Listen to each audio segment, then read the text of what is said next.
my soul. I live for you alone.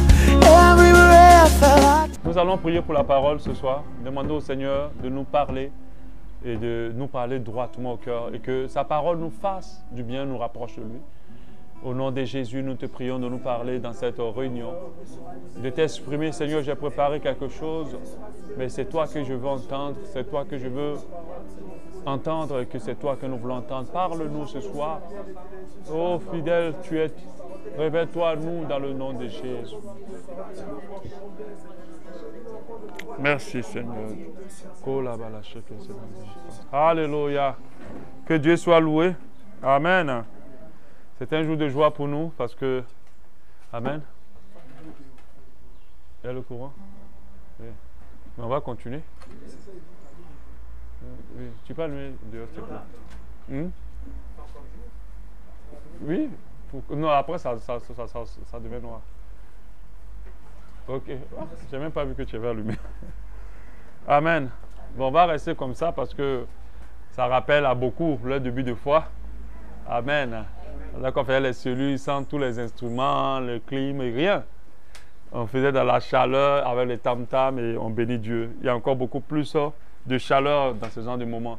Je pense que l'électronique tue un peu la chaleur de Dieu quand même des fois. Voilà. Or, quand on est à live comme ça, on sent vraiment Dieu être là et ça nous fait vraiment beaucoup de bien. Alléluia. Aujourd'hui, on va rapidement parler sur 2-3 choses qui concernent notre thème d'aujourd'hui. Comme je disais, c'est un jour de joie pour nous à cause du bébé que nous accueillons dans cette assemblée. Jenny qui a accouché, on bénit Dieu pour ça.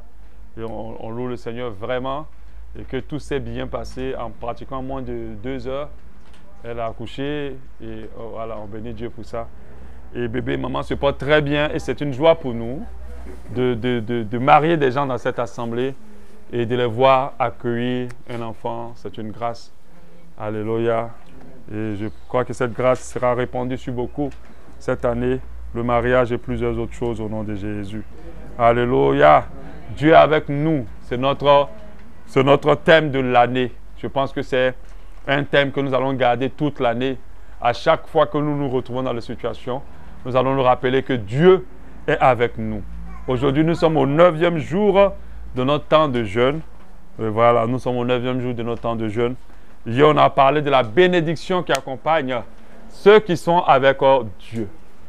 Ceux avec qui Dieu est. Alléluia.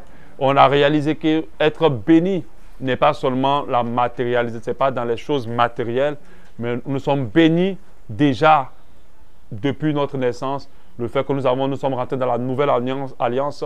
Cette nouvelle alliance contient une bénédiction pour chacun de nous. Et cette bénédiction va éclore, elle sortira et nous le verrons. Mais nous devons croire que nous le sommes déjà. Alléluia. Aujourd'hui, nous allons voir un jour 9. La réussite est le partage de ceux avec qui Dieu est. La réussite est le partage de ceux avec qui Dieu est. Et c'est une réalité. La réussite est le partage de ceux avec qui Dieu est. Amen. Pour nous dire que tous ceux avec qui Dieu est réussissent. Tous ceux avec qui Dieu est réussissent. Et ça, ce n'est pas une probabilité, c'est une vérité. Ce n'est pas une réalité, c'est la vérité. Alléluia. Parce que c'est la vérité de la parole de Dieu. Et ne pas le croire déjà est un plan dans notre réussite. Alléluia. Le diable sait que son terrain de combat n'est pas de nous faire échouer, n'est pas de nous créer les maladies et tout le reste. C'est de toucher à notre foi, de nous pousser à moins croire que Dieu est encore capable aujourd'hui. Alléluia. Et lorsque nous croyons que être avec Dieu, c'est avoir une vie qui peut réussir ou pas, alors nous, je crois qu'on n'a pas compris la parole de Dieu. Parce que ce n'est pas une option, la réussite dans notre vie lorsque nous avons Dieu. La réussite est notre partage. Comme la bénédiction, la réussite est aussi notre partage quand Dieu est avec nous. Et c'est une réalité, c'est une vérité plutôt, je dis, que nous devons saisir par la foi. Quand Dieu est avec nous, tout ce que nous entreprenons réussit. Alléluia.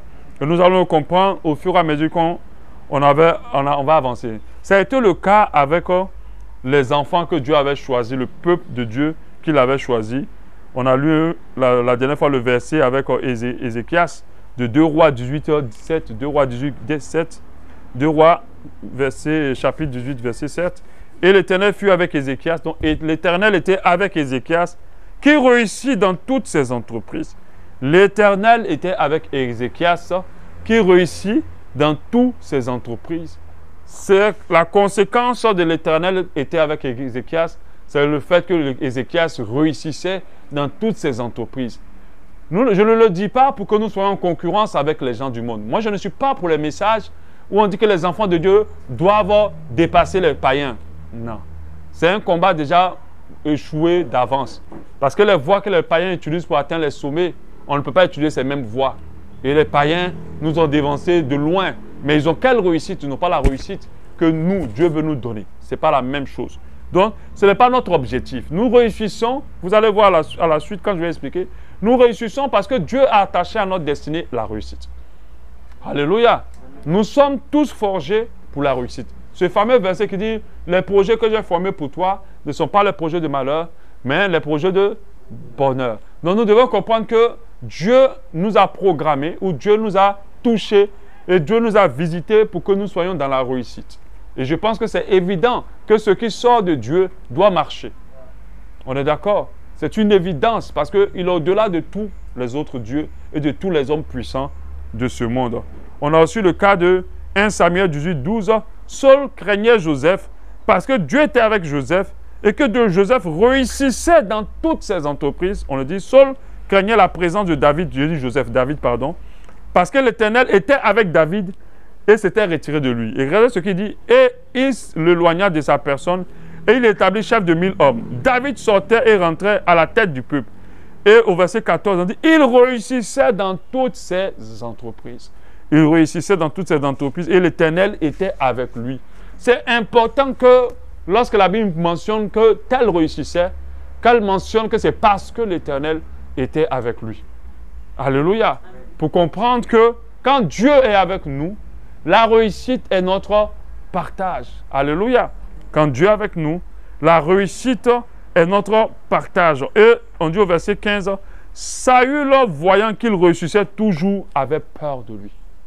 Mais qu'est-ce qui faisait la particularité de David du fait qu'il réussissait? C'est juste parce que l'Éternel était avec lui. Lorsqu'il a pris l'engagement de tuer Goliath, c'était une entreprise, c'était un projet.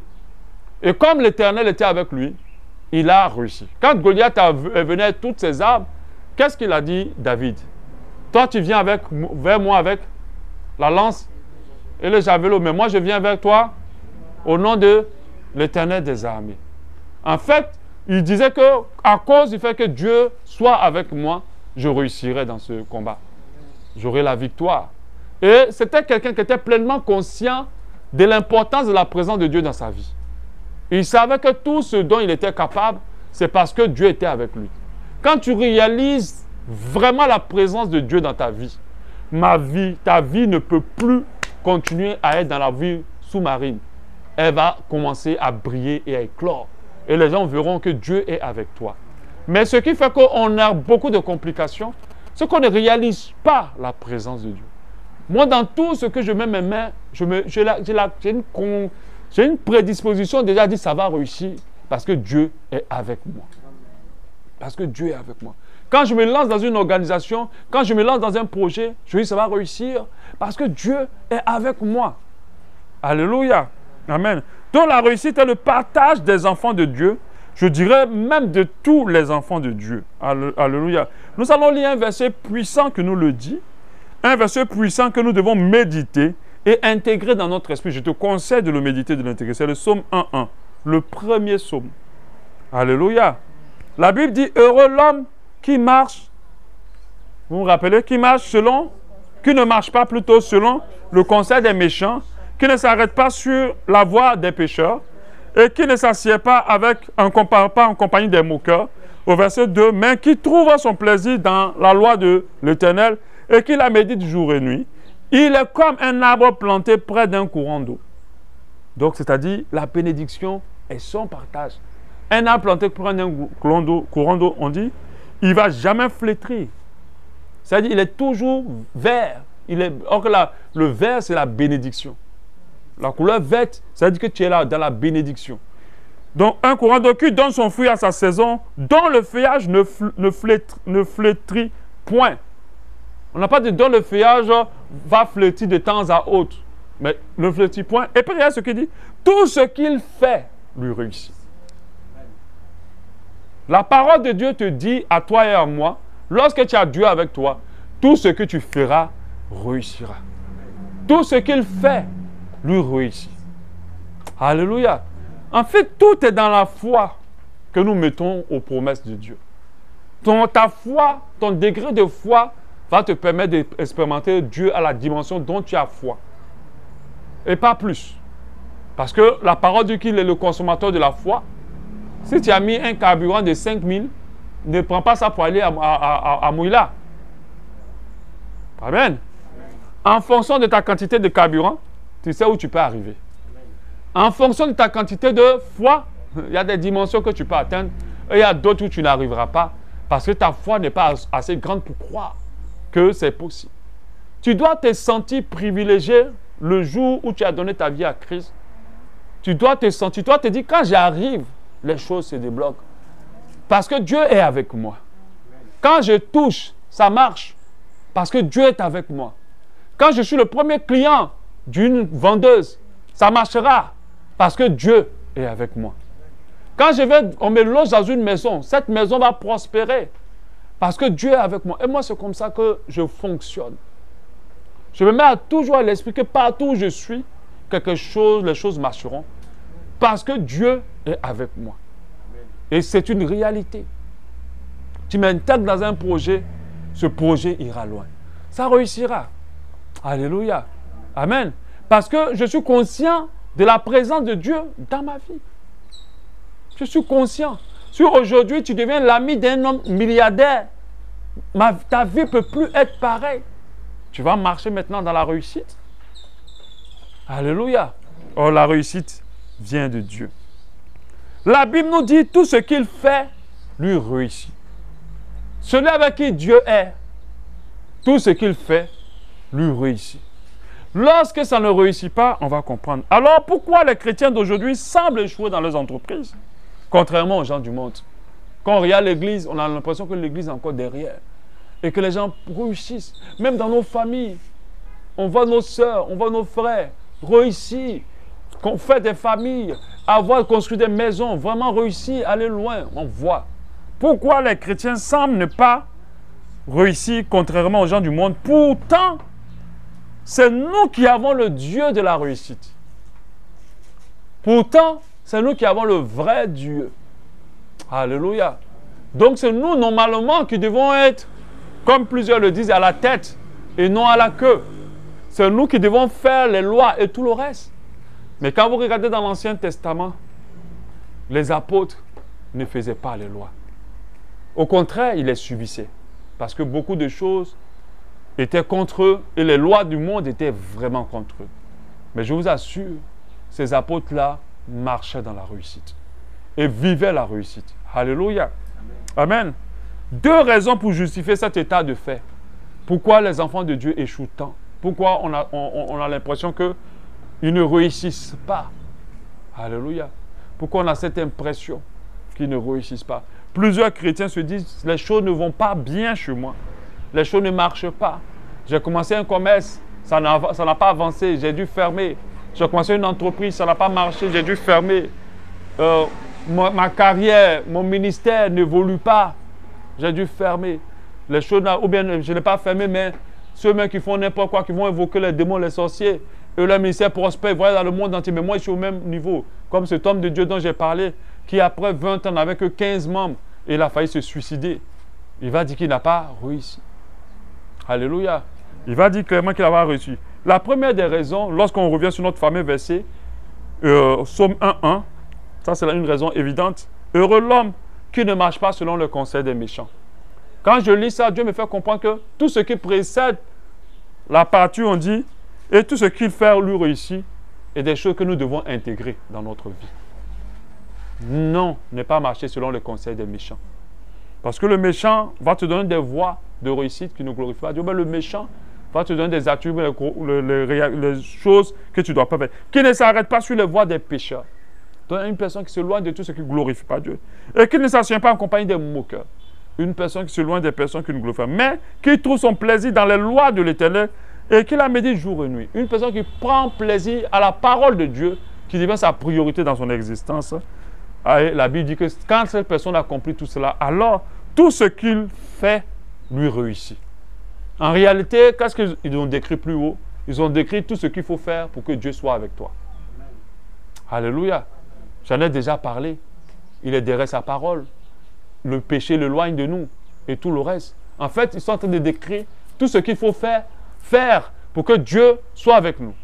Si tu fais tout ça, Dieu est avec toi. Et si Dieu est avec toi, alors tout ce que tu fais te réussira. Au nom de Jésus. Amen. Mais la seconde définition, bien sûr, la seconde raison nous ramène à ce que j'ai dit plus ou moins hier. Elle est liée à la définition de la réussite. C'est quoi la réussite? Parce que quand tu lis la Bible, il y a la réussite selon les hommes, il y a la réussite selon Dieu. Et la réussite selon les hommes n'est pas égale à la réussite selon Dieu. Donc la définition de la réussite est importante. Parce que ce que Dieu parle en parlant de réussite est différent de ce que nous on dit en parlant de réussite. Alléluia. Quand on parle du fait qu'Ézéchias réussissait dans toutes ses entreprises, on ne parlait pas qu'Ézéchias avait des maisons construites dans le monde entier. Ce n'était pas de ça qu'on parlait. On parlait du fait que quand Ézéchias avait des projets selon ce qui convient à Dieu, ces projets aboutissaient. La réussite était en lui. Lorsqu'il s'engageait dans quelque chose selon la conviction de l'Esprit de Dieu, ces choses-là marchaient. Alléluia. Ces choses-là marchaient. Amen. Donc la réussite selon le monde, toujours comme le regard de ceux du monde, est liée fortement à ce qu'on acquiert. On ne peut pas dire dans ce monde-là que tu as réussi si tu n'as pas une voiture de luxe, si tu n'as pas une maison construite, si tu n'as pas une femme ou un mari, si tu n'as pas des enfants.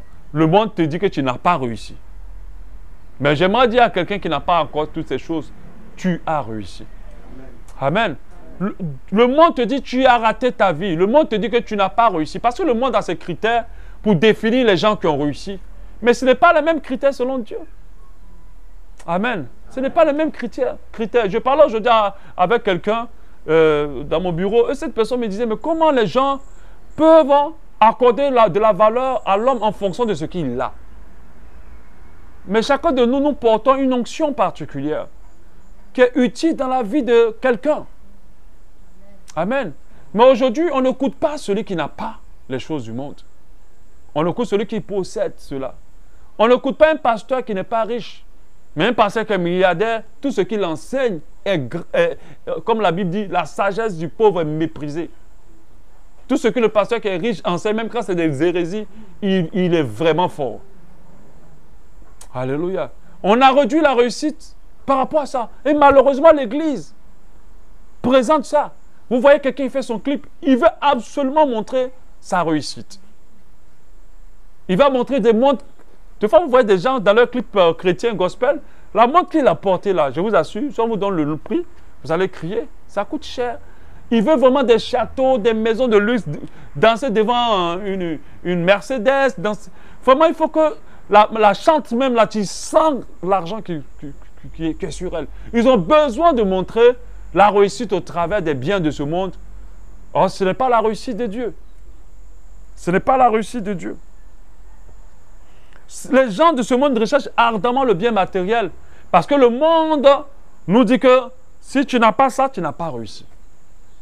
Un jour, je me rappelle qu'au temps où je gérais encore mes observations, Dieu m'avait dit que la réussite est un Dieu que beaucoup adorent, pour lequel beaucoup se lèvent, pour lequel plusieurs sacrifient et donnent leur vie entière pour que ce Dieu-là puisse se glorifier dans leur vie. Et malheureusement, les enfants de Dieu commencent un ministère, mais ils cherchent une réussite qui n'est pas la réussite du Seigneur. Je me rappelle de cet homme, je vous l'avais déjà parlé, de cet homme de Dieu qui allait au Congo, un blanc, allait au Congo, s'acharner dans l'évangélisation. Et il n'avait pas réussi à convertir, à avoir une grande église. Et malheureusement, ou heureusement pour lui, il avait seulement réussi à convertir un monsieur, un jeune homme, qui était un homme à tout faire, en même temps qu'il était son seul fidèle.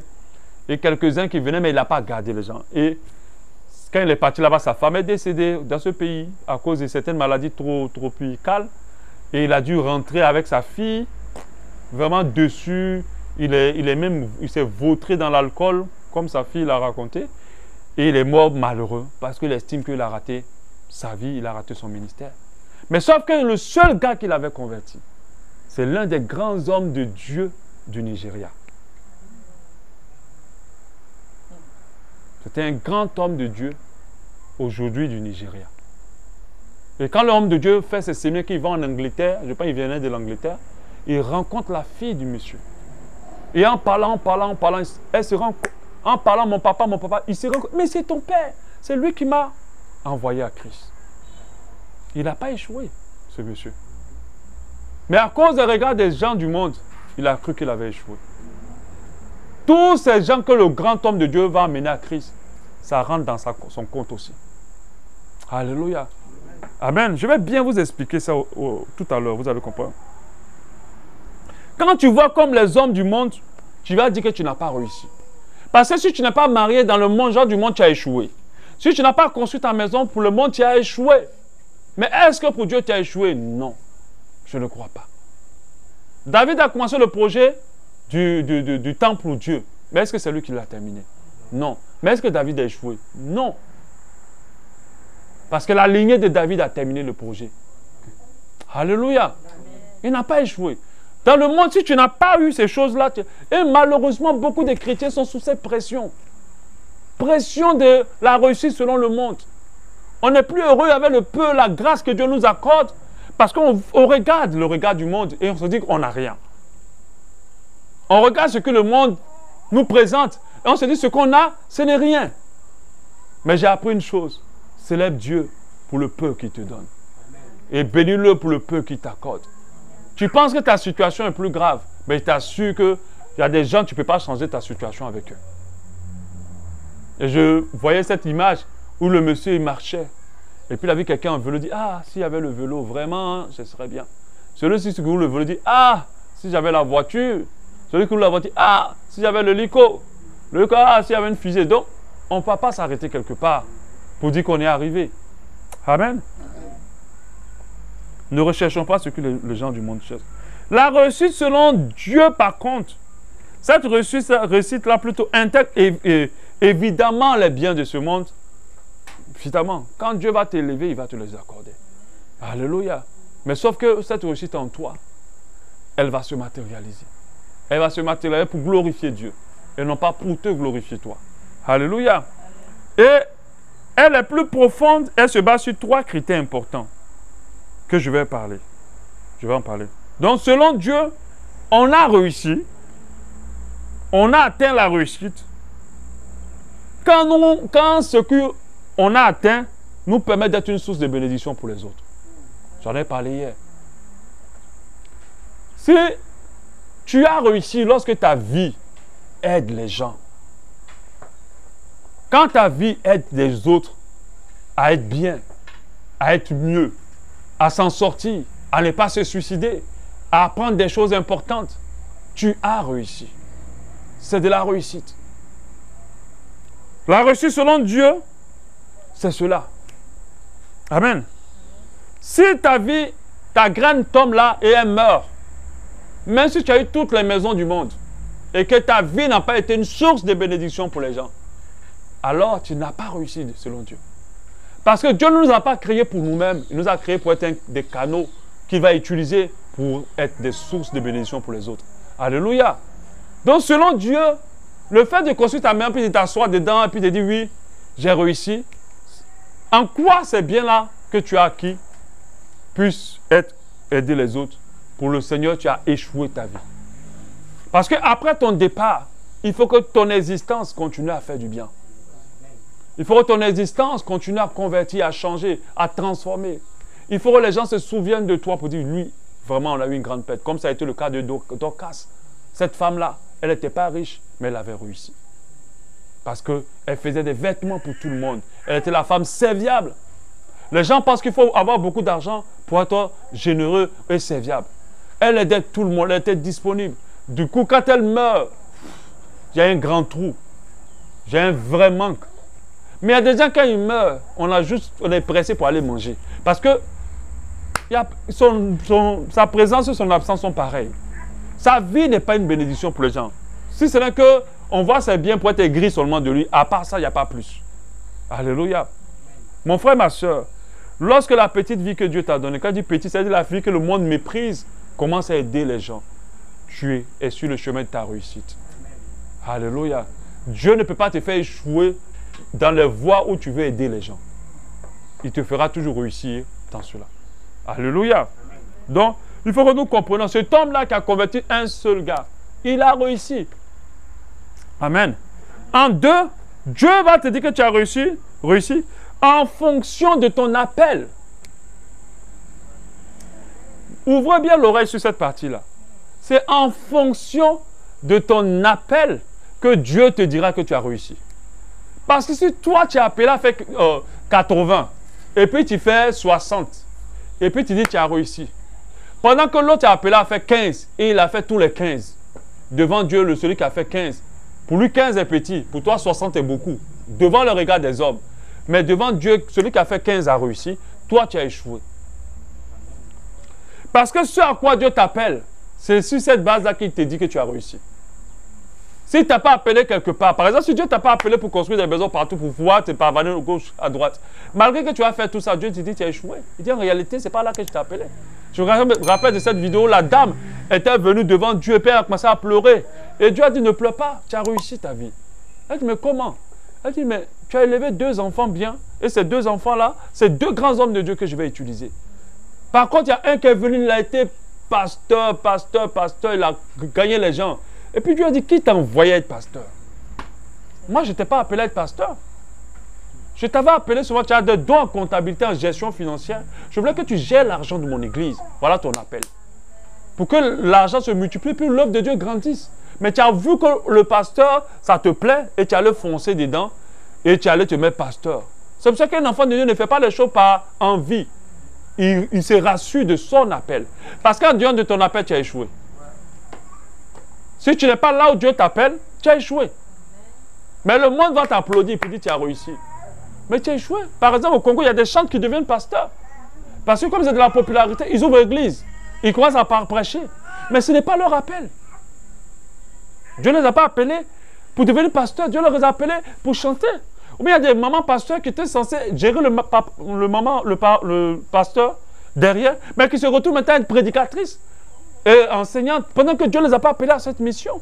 Dieu les a appelés, reste à la maison, ton mari sera beaucoup occupé, occupe-toi des enfants, éduque-les. Maintenant, c'est maman pasteur qui a collé, elle est maintenant sur la photo là, avec le mari, sur les affiches et tout ça, elle veut maintenant partout. Amen. Moi, ma femme n'est pas une prédicatrice. Je ne sais pas parce que je suis pasteur. Qu'elle va prêcher? Elle, c'est une businessman. Je la pousse dedans. Chacun a fait son appel. Parce que si elle laisse businessman et puis elle vient faire femme de Dieu, ce n'est pas là que Dieu l'a appelée. Dieu va lui demander des comptes. Amen. Donc la reçue selon Dieu, c'est en fonction de où Dieu t'appelle. Et comme les appels sont différents, donc comment tu vas te lever ou tu vas te comparer à l'autre? Vous n'avez pas les mêmes appels. Ne sois pas jaloux ou bien ne sois pas aigri par rapport à quelqu'un que tu as dit, toi, tu vas construire des maisons. C'est son appel, c'est là où Dieu l'attend. Mais aujourd'hui, tout le monde veut construire. Tout le monde veut construire sa maison. Tout le monde veut voyager. Tout le monde... On a maintenant presque tous les mêmes projets. On n'a plus des projets différents. Quand vous partez en Occident, vous voyez que les gens ont des fardeaux différents, bien éclairés. Parce que eux, même quand ils ne connaissent pas Dieu, ils ont appris à suivre leur voie.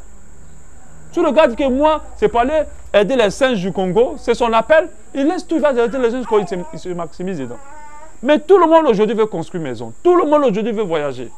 Tu ne vas pas voir quelqu'un qui n'a pas projet de voyage en Europe. Non. Tout le monde a projet de voyage. Amen. C'est là où Dieu t'appelle que tu réussiras. Ce n'est pas en dehors. Tu ne peux pas réussir là où Dieu ne t'a pas appelé. Tu ne peux pas. Alléluia. Si tu allais te jeter dans un mariage où Dieu ne t'a pas appelé, ça ne va pas réussir. Amen. Parce que c'est où Dieu t'appelle que ça réussit, t'attend. Mais où il ne t'a pas appelé, ça réussit ne t'attendra pas là-bas. Et c'est compliqué pour beaucoup. Parce qu'ils ont fait des choix sur la base de ce qu'ils veulent et non pas de ce que Dieu les a dit de faire. Alléluia. Moi, je suis appelé à un appel pastoral. Mais j'ai un diplôme. Je suis un pasteur laïque en griffe. C'est-à-dire que ce n'est pas un pasteur qui doit être en plein temps. Ça, Dieu me l'a dit. Je ne peux pas maintenant me lever comme ça pour dire oui, voilà, payer mon loyer maintenant, les membres, payer ma tuile, payer ça, payer ça, payer ça. Je veux un salaire chaque fin du mois et puis j'arrête de travailler. Mais par mon boulot, je fais un ministère complet dans le boulot. Le contact que j'ai avec le monde professionnel est une bénédiction pour le monde professionnel.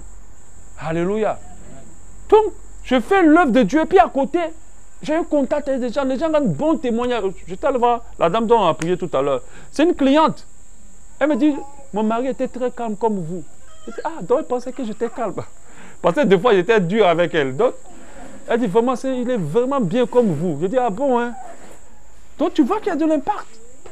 Maintenant, je vais dire, je laisse tout ça. Et puis, je viens maintenant m'embrouiller. Beaucoup de personnes sont allées s'embrouiller avec des choses dans lesquelles Dieu ne les a pas appelées. Dès qu'on a un peu d'argent, ah, j'ai payé 5-4 taxis pour mettre en circulation. Est-ce que c'est là-bas que Dieu t'a appelé? Moi, j'ai vu des gens qui ont payé taxi aujourd'hui. Moi qui a suivi le taxi au garage. Après, ils vont dire que Dieu, le pasteur a dit que tout ce qu'on fait réussit. Mais Dieu t'a dit d'aller faire un taxi. Si tu prends le temps de capter les voix de Dieu, tu comprendras que l'échec n'est pas ton partage en rien. Alléluia. Tu vas comprendre que tout ce que tu entreprends te réussira. C'est pour ça que lorsque tu sens que tu es vraiment dans les voies de Dieu, il faut activer ta foi. N'aie pas peur, ne fais pas petit, fais grand. Et tu verras les choses réussir. Il dit qu'en Jérémie 1,5, avant que je te fusse formé dans le ventre de ta mère, je te connaissais et t'avais établi. Et que tu fus sorti de son sein, je t'avais consacré, je t'avais établi prophète des nations. C'est par la fonction de nos appels. C'est pour ça que cette vie n'est pas une vie de course aujourd'hui. Je suis avec Claver aujourd'hui. Peut-être que il travaille pour moi. Mais si aujourd'hui j'apprends que Claver maintenant a 500 millions dans son compte, il a eu un gros budget, il a eu beaucoup d'argent, ça ne va même pas me bouger. C'est que c'est son appel. C'est là que Dieu a décidé de le lever. Je ne vais pas maintenant dire mais comment il peut me dépasser? Parce que c'est ça le problème ici. Il ne faut pas qu'on me dépasse. Mais vous ne courez pas dans la même route. Personne ne court sur la même piste. Chacun a sa piste en fonction de ses challenges. Alléluia. Amen. Donc, comprenons que selon Dieu, nous réussissons en fonction de ce qu'il nous a confié, ce qu'il attend de nous, en fonction de notre destinée. Si nous partons ailleurs réussir, ce n'est pas la réussite selon Dieu. C'est pour cela que tu peux être dans un filon où devant les hommes, tu as échoué. Mais devant Dieu, tu as réussi. Devant les hommes, tu n'as pas eu une bonne vie. Mais devant Dieu, ta vie était extraordinaire parce qu'elle était utile à Dieu. Alléluia. Donc, concentre-toi dessus et ne te décourage pas. Et le troisième critère, c'est l'atteinte du salut. Si tout ce que tu fais dans ce monde ne te permet pas d'avoir accès au ciel, tu as échoué. Alléluia. Que tout ce que tu as construit, comme je l'ai dit tout à l'heure, je suis allé voir cette dame dans sa maison, une grande villa que le monsieur a construit. Dieu merci, il était un vrai frère aussi, qui aimait le Seigneur. Elle me dit, mais j'ai fait quoi avec toute cette maison? Il est parti. Elle voit la vanité de la vie. Son mari a construit cette belle maison, elle me dit, mais Monsieur Soro, qu'est-ce que j'ai fait avec toute cette maison? C'est là qu'elle comprend que on réalise que c'est la vanité de la vie, en réalité. La Bible dit, en Marc 8, 36, que sert-il à un homme de gagner tout le monde s'il perd son âme? Donc nous réussissons lorsqu'à la fin, nous sommes rangés au ciel, auprès du Père. Il n'y a pas de réussite sans avoir accès au ciel. Peu importe tous les exploits que tu feras ici, les acrobaties que tu auras fait, si ta vie ne finit pas auprès du Père, tu as échoué. Alléluia. Amen. Donc tu dois comprendre que quand Dieu est avec toi, parce que c'est parce que Dieu est avec nous que nous sommes sauvés. Si Dieu n'est pas avec quelqu'un, malgré toute sa volonté, le ciel ne pourra pas lui être accessible. Alléluia. Amen. Et la Bible nous dit en Matthieu 6, 19, ne vous amassez pas des trésors sur la terre. Ça, c'est ceux qui recherchent la réussite selon le monde. Où la teigne et la rouille détruisent, où les voleurs percent et dérobent. Mais amassez-vous des trésors dans le ciel, où la teigne et la rouille ne détruisent point, où les voleurs ne percent ni ne dérobent. Car là où est ton cœur, là où est ton trésor plutôt, là aussi est ton cœur. Si tu as ton souci, c'est d'amasser les trésors dans le ciel, alors ton cœur sera dans le ciel. Ce qui fait qu'aujourd'hui, on peut beau enseigner à beaucoup de chrétiens, et puis on les sent toujours attachés au monde, c'est parce que le cœur est dans le monde. Le souci de leur existence, c'est comment réussir selon le monde. Ils ne se soucient pas de comment me rester attaché au Père jusqu'à ce que, à la fin de ma vie, je sois auprès de lui. Vous savez, chaque trésor va attirer. Là où nos cœurs seront, c'est là que nous serons attirés. Si nos trésors sont dans les cieux, alors notre cœur sera attiré, après notre vie, nous serons attirés vers les cieux. Mais si notre trésor est sur la terre, nous resterons sur la terre. Et nous ne pourrons pas être sauvés et nous partirons en enfer. Alléluia. Donc j'aimerais dire encore pour terminer, Dieu avec toi, c'est la réussite qui est ton partage. Pour déjà que les choses dont tu as eu la pleine conviction de faire selon le Seigneur, si elles ont raté, reprends. Ne lâche pas. Alléluia. Moi, dès que j'ai la conviction du Seigneur, je reprends. Je recommence. Je vous l'ai déjà dit le jour où j'étais en train de faire le visa pour la France, où j'ai échoué. On m'a dit, vous avez été raté. Mais ça ne m'a rien dit. Je savais que Dieu a dit que je devais partir. J'ai repris. Et j'ai eu cette fois-ci. La deuxième fois, même en 2 jours, on m'a donné. Alléluia. Mais les gens, ce qui va t'affaiblir dans le voie de ta réussite, c'est lorsque ton regard est porté à côté. Ne regarde pas à côté. Même si quelqu'un à qui tu as donné à manger, tu as lavé ou tu as fait quoi, vient avec une Mercedes garée devant chez toi, puis dit, je viens de finir de construire ma maison. Ne sois pas bousculé. C'est sa grâce. C'est son chemin.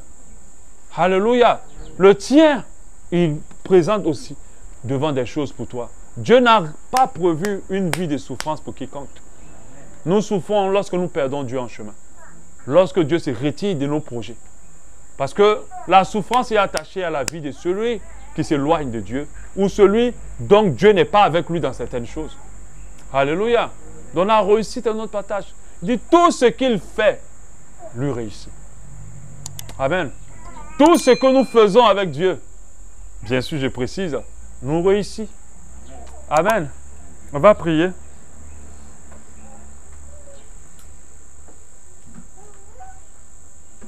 Comme je l'ai dit, cette année, Dieu nous bénira. Parce que nous avons compris. Dieu nous fera grâce. Parce que nous avons réalisé. Alléluia.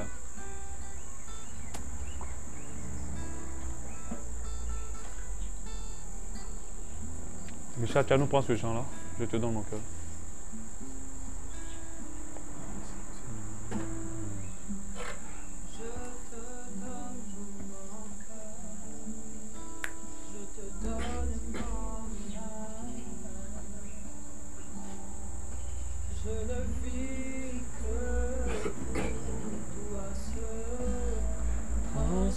De vie est là, chaque fois que je rêve, Dieu vient régner en moi. Je te donne tout mon cœur, je te donne mon âme. Je ne vis que pour toi seul, ton souffle de vie est là. Chaque fois que je me lève, Dieu vient régner en moi. Je te donne tout mon cœur. Je te donne mon âme. Oh yeah. Je ne vis que pour toi seul. Ton souffle de vie est là. Chaque fois que je me lève, Dieu vient régner en moi. Je te donne tout mon cœur, je te donne mon âme. Je ne vis que pour toi seul, ton souffle de vie est là. Chaque fois que je me lève, Je viens régner en moi. Oh, Dieu viens régner en moi. Oh, Dieu viens régner en moi. Oh, Dieu viens régner en moi. Dieu viens régner en moi. On va le prendre le couplet, mon plus grand désir.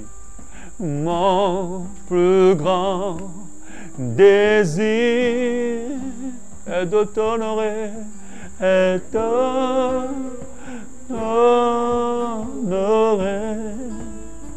Père, Père de tout mon cœur, je t'adore.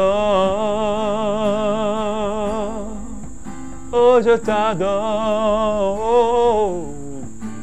Oh, tout ce qui est à moi, en moi, Seigneur, te loue, Seigneur. Toute mon adoration, toute mon adoration t'est dédiée. Fils de Dieu, prions, donnons tout nos cœurs à Dieu. Bénissons Dieu pour la réussite qu'il nous accorde. Bénissons Dieu parce qu'il nous permet d'expérimenter la réussite. Lord, I give you my heart, I give you my soul. I live for you.